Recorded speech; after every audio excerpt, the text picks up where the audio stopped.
Trí, dó, héan, náid, bew, dí roib seo bríon ag léamh ní nuaíocht an neamh seach, Léirmheas drámaíochta snúabhrach.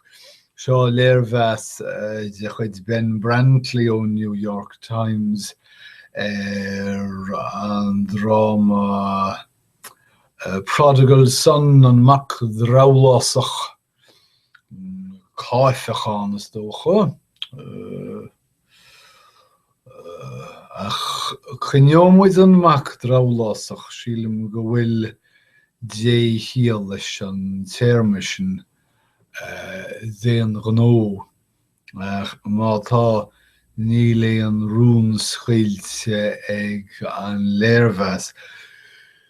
Dian san I fídinne cé go bhfuil Ben Brantley go chúrmach ina Léirmheas agus chó measmhar agus is féidir leis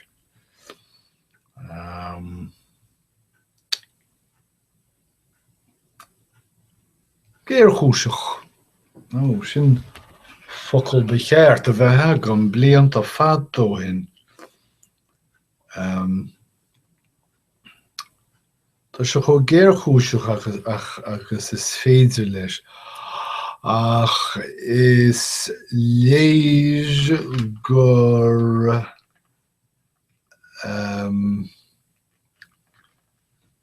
nach sílann sé mór an den dráma seo.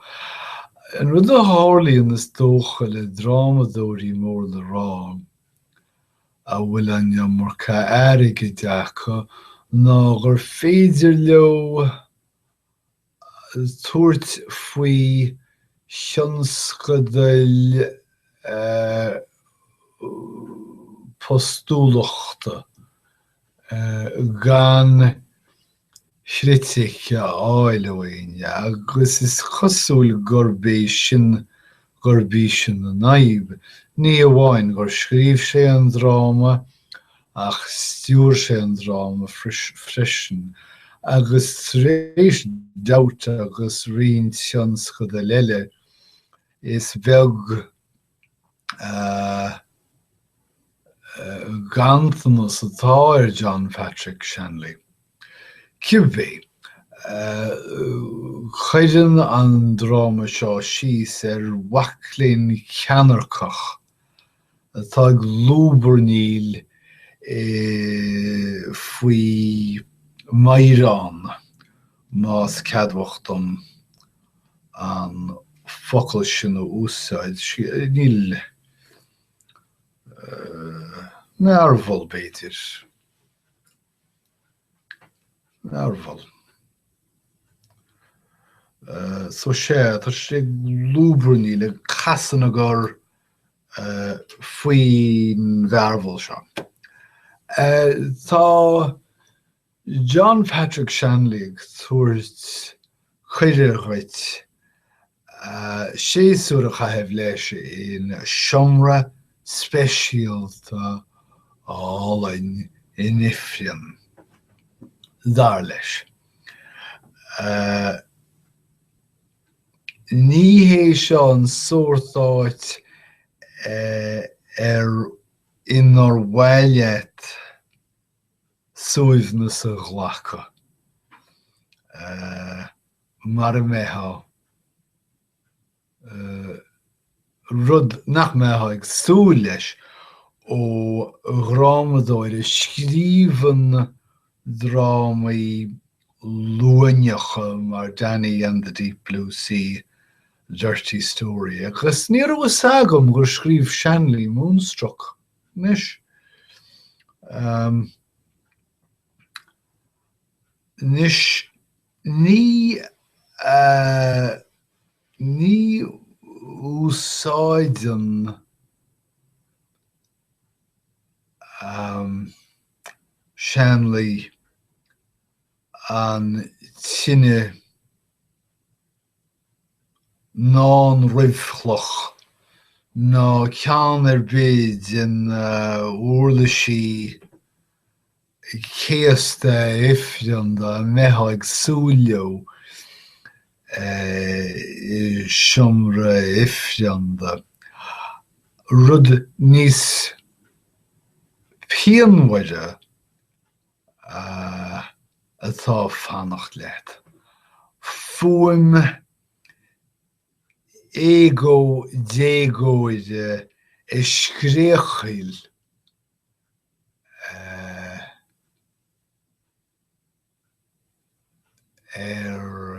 aire ón lucht féachana. Arís, léim I géarchúis sa Léirmheas seo, níl brandlí géire rá gur pian seo hainneoí leat I ngearán tail, mar a hainneoch pian an dráma bhaile. Jim Quinn is anam don Maclean seo. Agus glachan an Léirmheas leis gur aisteoir tréthach Timothy Shanley. An man rancach dal an scéile sin.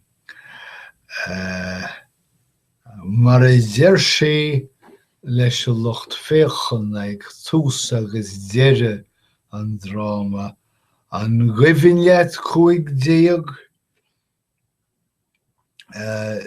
déaltaí áitimh go dtugann an túsar Shanley an is sin chun cuimhne chomhgléisin nach amháin gur scríobh sé faoi tá sé fós féin.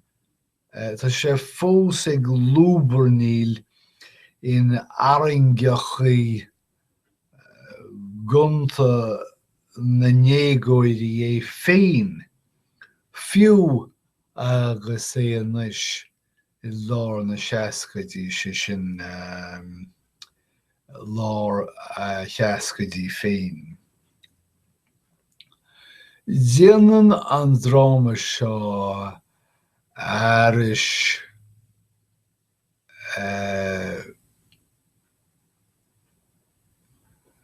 bheagannach díreach hathaí an úsar Shanley féin mar Maclean. Is ámainn an dráma seo don bhuicín óg do ghlacha taidech Léirmhe a bheith chuige bliana ó shin. Agus tá an dráma chomh lán le féin éire, féin sciúrsáil, leithleachais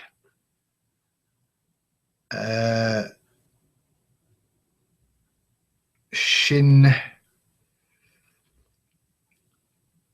nach bhfeiceá ach I mbuachailí atá géasa ag hormónaí réabacha.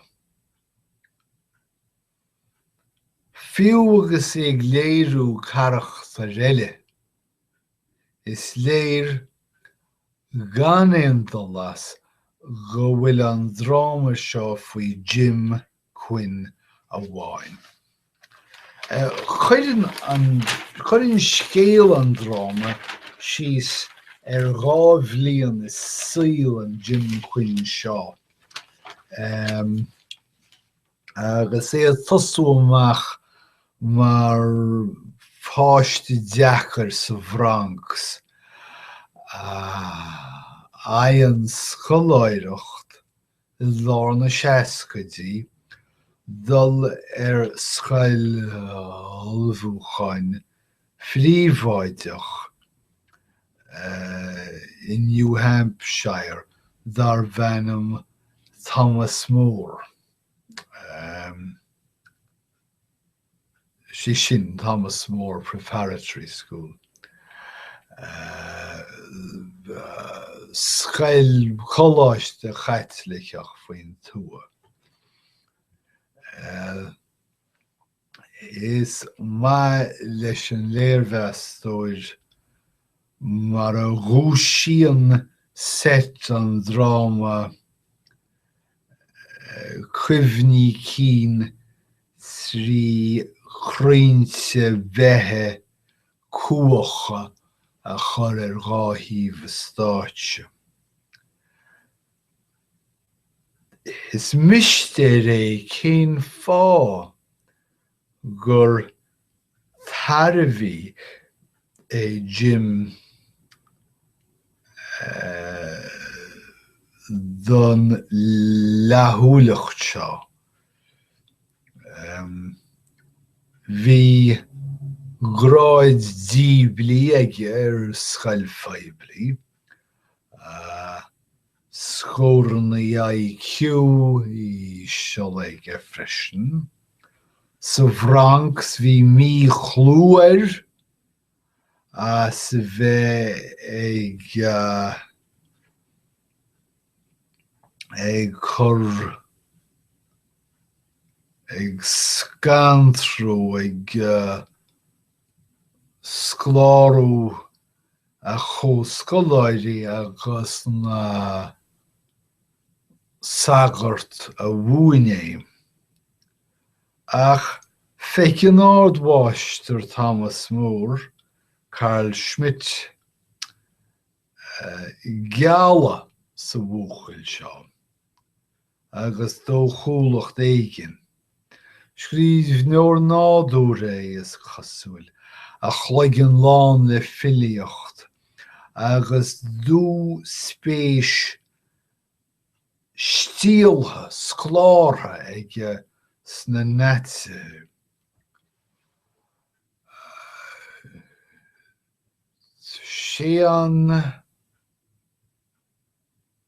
práchas is simúla tá feite ag inimlíonna sa Carl le Alan Hoffman, mún teoréile Robert Sean Leonard ag dian tréaníireachta le páirt contrára is chosúil. Mún seoir bhéarla is Alan a bhfuil bá speisialta ag do óigir ghuiliúnacha. Agus deir sé le Jim tá tú láidir béidir ró láidir is duine suaithníú. Ó sé John Patrick Shanley go cínte. Deir ben chéile Carl Louisa faoi Jim ús tá sigúsáid filiochta mar dhréimire chun dreapú amach a sáit úfásach. Agus fiú chomrádaí siomra Jim Austin admhaíonn sé gur buch damhna amachas amach. Ach ceistítear an deá bheas seo Jim margheall iompar ceannarcach sa scoil. Agus ag gadaíocht, ag gól, ag bhréigeadóireacht, agus ag gréasáil na chomrád scoile níos óige. Agus tá chí bhorb garagach aige a dhéanana cínte dháhinseir go bhfuil siad a gcóna ag loice Ní léon cheart ag Carl religiún, creidimh a bhúne go. idir se. Nuair nach bhaca mé dan an féin a riamh. Tugtar feidhbunnaí agus rúin go leor donna charachtar fásta freisin, ach phléann an túsal Shanley leo siúd bhain neamhhearach agus soch neamhréireach freisin. Sa chuig gapá bhfuil an míoine céanna ag dóibh agus atá ag Jim. Déanam na bhuail tacaíochta den chléir job atá omlan má go leor, ach ní eice túinte service na rólanna. Is anmh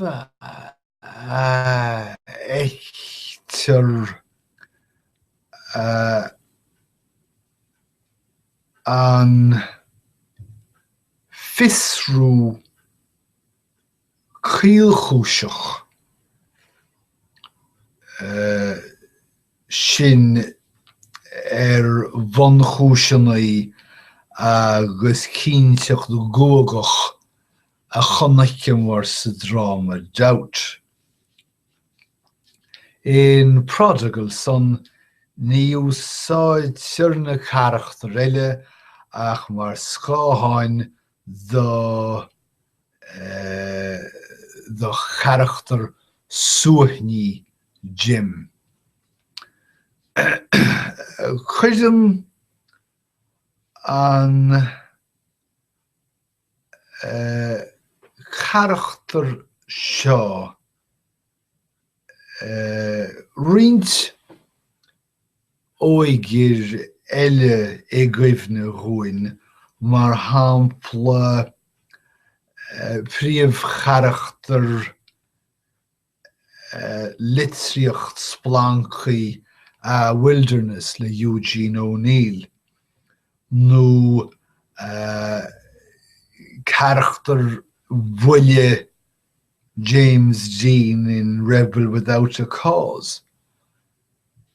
Leo sin chaisteach steal de sáirint lecht lasanta Rambo an fille siafrach Francach agus cloianna beg chun forréigin. Agus sin ceann na feidhbunnaí le